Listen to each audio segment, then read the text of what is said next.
1875 साली मुंबईत एक 8 वर्षांचं लहान पोरग साखर आणायला वाण्याकडे गेलं. पण वाणी लबाड होता. समोरच्या लहान मुलाला कुठे काय कळते असं त्याने विचार केला आणि साखरेचं वजन कमी करून दिलं. बरं, पैसे तेवढेच घेतले. आता त्या छोट्याला शंका आली, जर का मी पैसे बरोबर दिले तर याने साखर कमी दिली. त्यामुळे त्या पोराने वाण्याला विचारलं, काका तुमच्या काट्यामध्ये ना काहीतरी गडबड आहे, साखर कमी आली. तर त्या वाण्याला आला राग. तो म्हणाला, माझ्या काट्यावर विश्वास नसेल ना तर आपोआप वजन करणारे यंत्र शोधून काढ, चल. पोरगा कसलं ऐकते आता. पोराने थेट उत्तर दिलं, एक दिवस तुला असं यंत्र आणून देईन ना ज्याच्यामध्ये वजन बरोबर केलं जाईल. वाण्याने तोंड मुरडलं आणि मिश्किलपणे हसला. पण त्याला हे माहिती नव्हतं की हेच छोटंसं पोरग 15 वर्षांनी त्याला तसं वजन करायचं यंत्र आणून दाखवणार आहे. आणि तसं घडलं सुद्धा. तो लहान मुलगा होता शंकर आबाजी भिसे. सॉरी, ते महान व्यक्तिमत्व होतं शंकर आबाजी भिसे. एक असं व्यक्तिमत्व ज्यांनी 200 पेक्षा जास्त शोध लावले. 40 शोध त्यांच्या नावावर पेटंट केले गेले. अमेरिकेने त्यांना एडिसन ऑफ इंडिया असं म्हटलं. एक असा मराठी माणूस जो इतके शोध लावून सुद्धा अनेकांना माहिती नाही. हे आपल्या मराठी माणसाचं दुर्दैव म्हणावं लागेल. तर याच महान सायंटिस्टची स्टोरी आणि त्यांनी कोणते कोणते शोध लावले ते तर आपण बघूयात. आणि हा जो तुम्ही व्हिडिओ बघताय, हा व्हिडिओ बनवण्यासाठी फक्त मी नाही तर संपूर्ण टीम काम करत असते. त्यांच्यासाठी एक सबस्क्राईब तर बनतोच. तर शंकर आबाजी भिसे यांचा जन्म मुंबईचा. लहानपणापासून गडी हुशार, विज्ञानात पटाईत. पण आई वडिलांची सिंपल इच्छा होती, मुलाने शिकून एक गव्हर्नमेंट जॉब करायचा आणि सेटल व्हायचं. पण काय, दादांचं स्वप्न गव्हर्नमेंट जॉब पेक्षाही खूप मोठं होतं. इतकं मोठं की थेट अमेरिकेच्या सरकारने त्यांची दखल घेतली. तर आता आपण स्टोरीकडे येऊयात. तर तो जो काळ होता ते म्हणजे 19वे शतक. तो वैज्ञानिकांचा काळ होता, सायंटिस्टचा काळ. म्हणजे वेस्टर्न सायंटिस्ट हे सेलिब्रिटी असायचे. पण हे वेस्टर्न सायंटिस्ट आपल्या भारतीयांना तुच्छ समजायचे. म्हणजे भारतीय कोणताच शोध लावू शकत नाही असं समजायचे. त्यामुळे शंकर भिसे या छोट्या मुलाच्या डोक्यात सुद्धा ट्यूब पेटली की आपण सुद्धा विज्ञानात काहीतरी चमत्कार करून दाखवायला हवा. मग काय, भाऊ लागले गोष्टी शिकायला. सगळ्या गोष्टी समजून घेतल्या. ते काही गोष्टी जमा करायचे.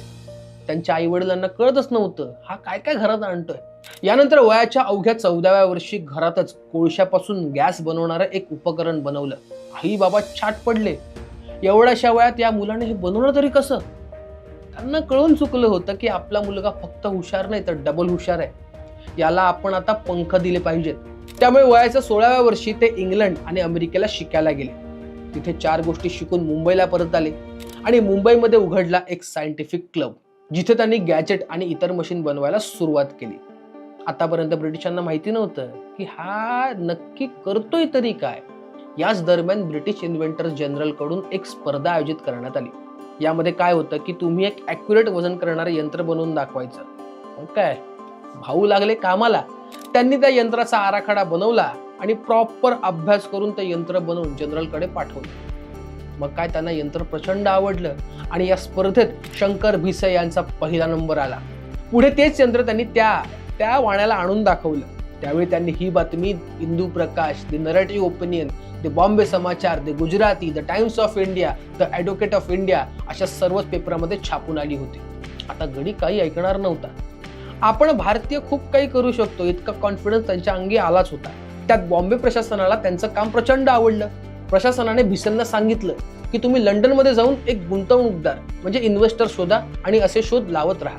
मग काय, पुन्हा एकदा लंडनवारी. उत्तर लंडनमध्ये म्हणजे नॉर्थ लंडनमध्ये त्यांनी एक प्रयोगशाळा सुरू केली. तिथे त्यांनी भरपूर शोध लावले. म्हणजे digital sign board, kitchen gadget, डोकेदुखी कमी करणारं एक डिव्हाइस, ऑटोमॅटिक फ्लश होणारं टॉयलेट वगैरे वगैरे. पण त्यांनी लावलेला सर्वात भन्नाट शोध तो म्हणजे भिसो टाईप. आधी कसं होतं, टायपिंग मशीन होती ना ती भयंकर स्लो चालायची. शंकर भिसे यांच्या डोक्यात आलं की अशी टायपिंग मशीन बनवायची ज्याची स्पीड फास्ट असेल. मग काय, भाऊंनी बनवला डायरेक्ट भिसो टाईप. त्यांचं पहिलं पेटंट त्यांनी घेतलं इंग्लंडमध्ये आणि नंतर अमेरिका, जर्मनी आणि फ्रान्समध्ये पेटंट घेतलं. भिसो टाईपमुळे विजेची बचत होत होती. तो अधिक टिकाऊ, स्वस्त, आकारात सुटसुटीत होता. त्यामुळे चांगलाच गाजला. या भिसो टाईपचं उत्पादन वाढवण्यासाठी शंकर भिसे यांच्या मदतीला आले सर रतनजी टाटा. त्यांनी मिळून 1910ला the Tata Bhise invention syndicate company लंडनमध्ये स्थापन केली. पुढील स्टेशन डोंबिवली, अगला station Dombivli, next station Dombivli, असं तुम्ही जे ऐकता ना, ही मशीन सुद्धा भिसे यांनीच बनवली आहे. म्हणजे याला शुद्ध मराठी भाषेत स्वयंचलित आगामी स्थानदर्शक असं म्हणतात, ज्यातून आपल्याला कळतं पुढचं स्टेशन कोणतं ते. हो, म्हणजे इंडिकेटरच. पण हा शोध एका भारतीयाने लावला हे काही ब्रिटिश रेल्वे कंपनीला तेव्हा पटलं नाही आणि त्यांनी हे यंत्र वापरायला नकार दिला. पण तुम्हाला माहितीये, सौर ऊर्जेवर चालणाऱ्या मोटारी तयार करायची मूळ कल्पना डॉक्टर शंकर आबाजी भिसे यांचीच होती. भिसे यांनी पगड्या तयार करायचं यंत्र सुद्धा बनवलं होतं. 1909 साली तारेने दूरवर फोटो पाठवायची आयडिया सुद्धा त्यांचीच होती. त्यांनी अजून एका युनिक यंत्राचा शोध लावला होता, ज्याचं नाव होतं टिंगी. या टिंगीमुळे अंगारक्याची घडी न बिघडवता बटन लावता येत होती. वातावरणात वेगवेगळे वायू असतात, या वायूंना वेगळं करणारं एक यंत्र त्यांनी बनवलं होतं. त्यांनी चक्क जखमांवर लावण्यासाठी बेसलिन नावाचं औषध सुद्धा बनवलं होतं, जे जगभर गाजलं आणि दुसऱ्या महायुद्धात सैनिकांसाठी त्यांचा भरपूर फायदा सुद्धा झाला.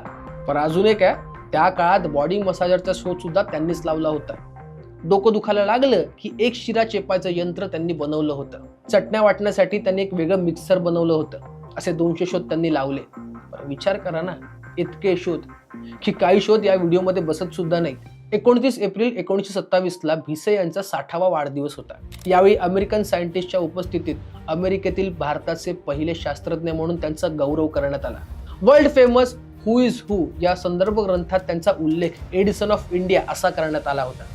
हु इज हु मध्ये समावेश असलेले भिसे हे पहिलेच भारतीय.